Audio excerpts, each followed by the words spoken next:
देवाला अष्टक म्हणतो, त्याला तारांचं बल, चंद्राचं बल, सगळ्या देवांचं म्हणजे गावचा गावदेव, कुलदैवत आणि पिंपलावरच्या मुंजाला सुद्धा नारळ फोडला जातो आणि चिंचेवरच्या हंडीला सुद्धा नारळ फोडला जातो. तुम्ही तर सगळे देवासारखे म्हणतो. तर ह्या अशा परंपरा असताना हे सगळे लोक सगळे प्रयत्नाची पराकाष्ठा करून या चारही लोकांना निवडून देणार आहेत. आता बाब असे की सलोजा सुतार आणि सुनील सुतार यांनी उल्लेख केला लोटस तलावाचा. लोटस तलाव आपणच थांबवलेला आहे आणि ही निवडणुका झाल्यानंतर मंत्रालयात बैठक लावून हा लोटस तलाव जनतेसाठी त्या ठिकाणी आहे. समाज मंदिराची बाब सलोजाने पण मांडली, सुनील पण मांडली. ती सुद्धा समाज मंदिराची जागा होईल, इंग्रजी माध्यमाची शाळा होईल, पार्किंगचं स्थळ होईल आणि या अनुषंगानं भविष्य काळामध्ये नवी मुंबईचा इतिहास हा उज्ज्वल अक्षराने लिहिला जाईल. आता मगाशी मी सीवूडला गेलो होतो. सीवूड मध्ये जसा इथे सुद्धा सगळ्या वक्त्यांनी गणेश नाईक म्हटलं, तुमचं काहीतरी बोला ना. गणेश नाईक जनतेने घडवला, गणेश नाईक स्वतःने घडला. त्या कालाच्या ओघामध्ये जनतेने प्रोत्साहित केलं. पहिल्यांदा मी 21व्या वर्षी जिल्हा परिषद उभा राहिलो. 150 मतांनी या सरस्वतीच्या वडिलांसमोर मी पडलो. पिके पाटील बरोबर. सरस्वती खरं ना, हिच्या बापाच्या बरोबर सगळे काँग्रेसवाले, माझ्या बरोबर कोणच नाही. म्हणजे सगळे कोरटोर म्हणतात आपल्या गावची. पण तरी सुद्धा 150 मतांनी पडलो. लोकांना वाटलं आता धास्तावेल, परत काय उभा राहणार नाही. 27व्या वर्षी मी 77 साली विधानसभेला उभा राहिलो. 13,000 मतांनी पडलो. 2 नंबर माझाच होता. 85 साली त्याला 35 वर्ष माझं वय होतं. त्यावेळेला 1800 मतांनी त्याला जनार्दन गौरी ते सभापती होते, त्यांच्यावर राहिलो. आणि बाकी नंतर नवी लोकांनी राग काढला. 90 साली 30,000 मतांनी मला निवडून दिलं. आणि त्या दिवसापासून आणि मी ठरवलं होतं, आमदार होईल तर विधान भवन आणि मंत्री होईल तर मंत्रालय. मी विधान भवनामध्ये आमदार म्हणून गेलो, पण मंत्रालयात कधीच गेलो नव्हतो. आणि मंत्री झालो त्यावेळेस मंत्रालयात गेलो. त्याच्यानंतर 99 साली चिटिंग झाली. सुनील ऐकलं असेल तू. 99 साली चिटिंग झाली. सर्व माहिती आहे की नाही? माहिती आहे ना. त्या चिटिंग मध्ये भाग घेतलेला एकही जिवंत नाही. सगळे स्वर्गस्थ झाले. आणि मी नेहमी बोलतो, परमेश्वरा त्यांच्या आत्म्याला चिरशांती दे. आपल्या संस्कृतीमध्ये गेलेल्या माणसाविषयी किती वाईट असला तरी वाईट बोलतात की अशीच नाही बोलत. आणि त्याचा राग लोकांनी काढला 2004 साली. हिंदुस्थानच्या राजकारणामध्ये विविध राज्यामध्ये राजघराण्यातले लोक उभे राहिले.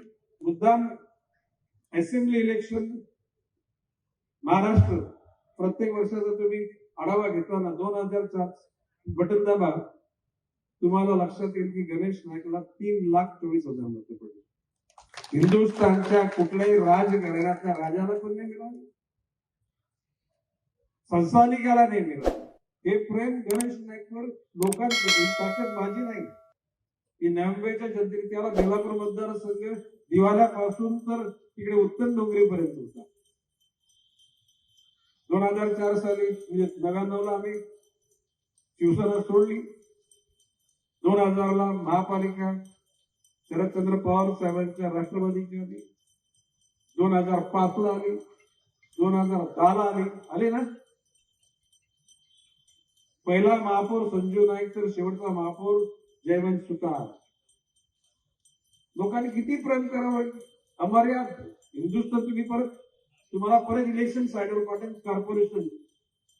हिंदुस्थानमध्ये एका नेत्याच्या सर्वसामान्य शेतकरी कुटुंबातून नेतृत्व उभारल्यानंतर त्या नेत्याच्या विश्वासावर 25 वर्ष शहराची सत्ता कुठल्याही भाग्यवान माणसाला मिळाली नाही की नवी मुंबईच्या जनतेने गणेश नाईक. आणि म्हणून नवी मुंबईच्या जनतेचे जितके उपकार मानावे तेवढे थोडेच. अशा परिस्थितीमध्ये 2000 साली मी शब्द दिला होता ही 20 वर्ष पुढची घरपट्टी पाणीपट्टी वाढणार नाही. वाढली का? आयुक्तांनी मध्ये ठरवलं होतं आणखी वाढवूया, म्हणलं याद राखा महासभा महासभा निर्णय घेईल ती 5 वर्ष पण नाही वाढणार. आणि आज मी शब्द देतोय पुढची 20 वर्ष सुद्धा घरपट्टी पाणीपट्टी वाढवून देणार. लोकांना नोटिसा पाठवून ब्लॅकमेल करून पैसे कमवण्याचा धंदा करतो. आहेत ना नालायक शेवटमध्ये आधी. मी सांगतो एकाही घराला हात लावला नाही समजता. आणि अशा प्रकारचा भ्रष्टाचारचा पैसा राजकारणामध्ये वापरतात. मनी आफ्टर पॉवर आणि पॉवर आफ्टर मनी. पैशातून सत्ता आणि सत्तेतून पैसा. आणि म्हणून मी बोलतो की हरामाचा पैसा तर नवी मुंबईने वाटायला सुरुवात केली, तर नवी मुंबईची स्वाभिमानी जनता हा पैसा स्वीकारणार नाही. उपाशी राहील, परंतु नवी मुंबईची जनता या पैशाला हात लावणार नाही. इतकी स्वाभिमानी जनता आहे. आणि म्हणून भविष्य काळामध्ये त्यांच्या पापाची फलं भोगल्याशी यांना गत्यंतर नाही. मी आत्मविश्वासाने सांगतो जे कराल ते भरायला लागेल. नवी मुंबईच्या मला पत्रकारांनी प्रश्न विचारला, नवी मुंबई चिंता कशाला करतात? नवी मुंबईच्या जनतेने सलग 25 वर्ष गणेश नाईकच्या नेतृत्वावर विश्वास ठेवला. ही जनता गणेश नाईकला जसं तरी स्वतः ताकदीने मोठं बनवलंय, तशा प्रकारच्या तुम्हाला चारी लोकांना निवडून हीच जनता दे हा विश्वास मला. आणि म्हणून मगाशी म्हटलं मी की पाण्याच्या साठी त्या ठिकाणी कर्जत तालुक्यामध्ये एक कोशीर नावाचं धरण होतं. 1000 MLD पाणी त्या धरणाचं, त्याच्यात ते 500 MLD पाणी नवी मुंबई करता बुक करून टाकलं. किती? 500 MLD. म्हणजे 2050 पर्यंतच्या पाण्याची सोय आपण करून टाकली. आता भविष्य काळामध्ये 50च्या नंतर मग कोण येतील नवीन राज्य करतील, आपलेच असतील पिढे असतील, कारण आपणच चांगलं काम करून आपल्याच माध्यमातून जनतेची सेवा होणार आहे. म्हणून अशा या पाप्यांच्या हातात लोक सत्ता नाही देणार. मळलेले ज्यांचं मन दुष्ट आहे अशा लोकांच्या हातात नवी मुंबईची जनता कसल्याही प्रकारचं. आणि मी विश्वासाने सांगतो, मी तर रिलॅक्स मध्ये, माझा मूड कसा दिसतो, दिग्यापासून तर दिवाळीपर्यंत सगळी साफसफाई करून टाकतो. ठरले तर 111 पण निवडून आलं. पण शेवटी कधीतरी विरोध हा लागतो ना, कधी पक्षाला हाती उन्मत्त होतो. म्हणजे कोणीच काय राहिलं नाही तर मग आपण उन्मत्त होणार. म्हणून थोडेफार संधी ठेवायला लागतील शिल्लक. पण जे दुष्ट आहेत त्यांना त्यांचा साफसफाई केल्याशिवाय राहणार. ज्यांचे विचार हलकट आहेत अशा लोकांना तर अजिबात करा नाही. आणि म्हणून माझं म्हणणं आहे की गणेश नाईकची विचारसरणी छत्रपती शिवाजी महाराजांची, डॉक्टर बाबासाहेब आंबेडकरांची विचारसरणी.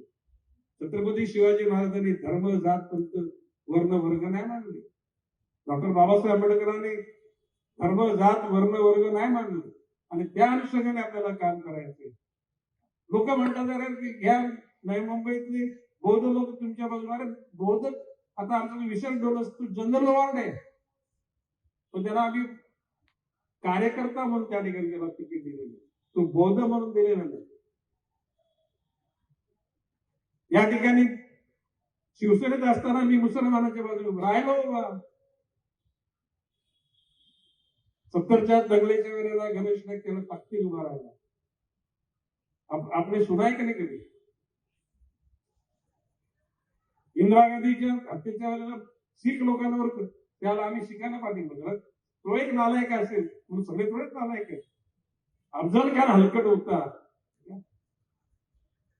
आणि म्हणून माझं म्हणणं की धर्माच्या पलीकडे, जातीच्या पलीकडे, भाषेच्या पलीकडे, वर्ण वर्गाच्या पलीकडे जाऊन माणुसकी धर्माची जतन करण्याचा आम्ही शब्द दिलेला, तो शब्द पाळणार. आमच्या समोर कोणी कोणावर जुलूम करू शकणार. आणि म्हणून अशा विचारसरणीबरोबर राहणाऱ्या माझ्या सर्व सहकाऱ्यांना आपण भरघोस मताने विजय कराल असा विश्वास व्यक्त करतो. रजा घेतो. जय हिंद, जय महाराष्ट्र.